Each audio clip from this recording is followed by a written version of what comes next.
በስመ አብ ወወልድ ወመንፈስ ቅዱስ አሐዱ አምላክ አሜን። ሰላም ከመቀኑ ስራቤት እግዚአብሔር ወብዛለሁም ሆነ እግዚአብሔር ሰላም ይብዛልኝ። እንባሬ ለማዓንቲ ተሐሳስ ሰለስተ ባአታ ለማርያም ሓደ የዋሃት ወገና ተحواتنا እዞም ኦርቶዶክሳውያን እንታይኹም ክንዴ ማርያማያትም ዘለኹም ሓንሳ ባአታ ማርያም ሓንሳ ኪዳነ ምሕረት ሓንሳ ማርያም እንዳብልኩም ሓንቲ ማርያም ደይኮነ ዘላ ኢሎም ክዛረቡ ይሰምዕሙ ባአታ ማርያም ማለት ሓንቲ ማርያም ያ ዘላትና ግን ባአታ ማርያም ማለት ቤተ መቅደስ ዘአተወትሉ ዕለት ማለት ይበዝ ወገን ከረዳኩም ይደል ማለት እዩ። ስለዚህ ለማዓንቲ ባአታ ለማርያም እዚ ድማ ቤተ መቅደስ ዘአተወትሉ ማለት እዩ። ታሪኹ ድማ ከምዚ ካብ ነገደ ይሁዳ ዝውለድ ቅዱስ ኢያቄም ዝበሃል ቀኑዕ ሰብ ካብ ምስ ነገደ ሌዊ ትውለድ ሃና ትበሃል ህያወይቲ ሰበይቲ ተመርዑ ብሕግን ስርዓትን ተሐልም ጸኒዖም ይነብሩ ነበሩ። ነገር ግን ውላድ አይነበሮምን። ኣብቲ ግዜቲ ውላድ ዘይምህላው ድማ በሰባት ይጽረፉን ይዕንቀፉን ነበሩ። በድሕሪኡ ግን እግዚአብሔር ለሚኖም ድሕሪ ብዙሕ ዘመን በፈቃድ እግዚአብሔር ማለት በመብጽዓ ንቅድስ ድንግል ማርያም ብናይ መልአክ ገብርኤል ብስራት ወለድዋ። ድሕሪዚ ድማ ከምዝ ተባህለ ትንቢት ተፈጸመ።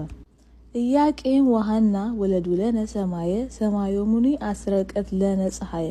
ኢያቄምን ሃናን ንሰማይ ወለዱልና ሰማዮም ድማ ንፀሐይ አውጽእትልና። ከምውን ኣብ መጽሐፈ ሰዓታት ኣብ ከምውን ኣብ ትንቢተ ኢሳይያስ ምዕራፍ 1 ቁጥር 9 ኦ ድንግል መጽናስኪ ብዘይበደል ብዘይጥፋት ዝተወለድ ኩሉ ማህፀን ድማ ቅዱስ ይብለና።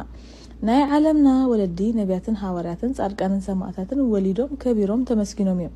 ኢያቄምን ሃናን ግን ካብ ኩሎም ፍጥረት መተፈጣሪ መልእልተ ፍጡራን ዝኾነ ቅድስት ድንግል ማርያም ወለዱልና። ንጸልማት ዓለም ናብ ብርሃን ፋኑስ ኮይና ክትጠቅመና ከምኡን ብትንቢትን ምሳሌን መታን ክፍጸም ኣዴና ቅድስት ድንግል ማርያም ኣብ ሊባኖስ እምባ ቅድሚ 2023 ዓመተ ምህረት ወይ ከዓ ዓመታት ተወልደትላ። ቅዱስ ኢያቄምን ኣዴና ሃናን ንድንግል እመብርሃን ምስ ወለዱ ንሰለስተ ዓመታት ንእግዚአብሔር ከመስግኑ ንነዳያት ድማ ይምግቡ ነበሩ። 3 ዓመት ምስ ኣኸላ ድማ ብናይ ቅድስት ሃና ሓሳብ መብጽዖም መታን ክፍጽሙ ተቀረቡ። ከምቲ ስርዓት እቲ ዝቀርብ መባኦም ሒዞም ናብ ቤተ መቅደስ ዝበጽሑ ኣበው ካህናት ናይቲ መቅደስ አገልገልትን ከቀበልዎም ወጹ። እቶም ህዝቢ ሊቃነ ካህናትን ቅዱሳንን ዘካርያስን ስምዖንን ኢያቄምን ሃና ድማ ምስ ድንግል ማርያም ቆይሞም ከለው ድማ ሊቀ መላእክት ፋኑኤል ካብቲ ሰማይ ወሪዱ ተራእዮም። ካብ ቅዱስ ዘካርያስ ጀሚሩ ድማ ኩሉ ሰብ ሕብስን ጽዋዕን ንምቅባል ቀረበ። ኩሎም ነቶም አሕዛብን ኩሎም ካህናትን አከቡ። ናይ ምግባ ነገር ከመይ ንግበር በለ። በዚ ግዜ እዚ ሊቀ መላእክት ቅዱስ ፋኑኤል ሰማያዊ ጽዋዕን ሰማያዊ መስተን ሒዙ ኣብቲ ቤተ መቅደስ ተራእየ። ዘካርያስ እቲ መግቢ ንዑ ዝመጸ መሲልዎ ቤተ መቅደስ ተራእየ።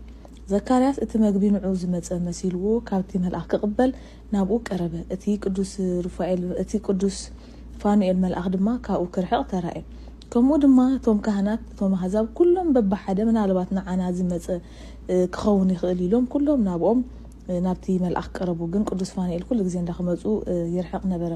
ሽዑኡ ናሃና እስከ ገዲፍከ ሕልፍ በሊ ኢሎም ነገርዋ። ሽዑ ሃና ናፍቲ ሕልፍ ምስ በለት ቅድስት ድንግል ማርያም ከዓ ነዲኣ ስዒባ ዱብ ኢላ ክትከይድ ከላ መልአኩ ፋኑኤል ብቁልጡፍ መጺኡ ወሪዱ በቲ ሓደ ክንፉ አጽሊሉ በቲ ሓደ ክንፉ ድማ ናብ ሰማይ ልክዕ ብናይ ቁመት ሰብ ሓፍ ኣቢሉ ነቲ ሰማያዊ ምግብን ነቲ ሰማያዊ ጽዋዕን ኣብ ልዓን ኣስተያን። ብድሕሪኡ ሊቀ ካህናት ዘካርያስ እምባሬ ናይ ምግባ ነገር ካብ ስክርታ ካብ ዘይብልናስ ኣብዚ ትንበር በለ።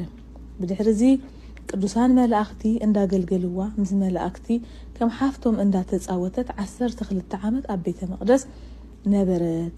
ብድሕሪዚ ቅዱስ ኢያቄምን ቅድስት ሃናን ድማ እቲ መብጽዖም ፈጺሞም ናብ ገዝኦም ተመለሱ።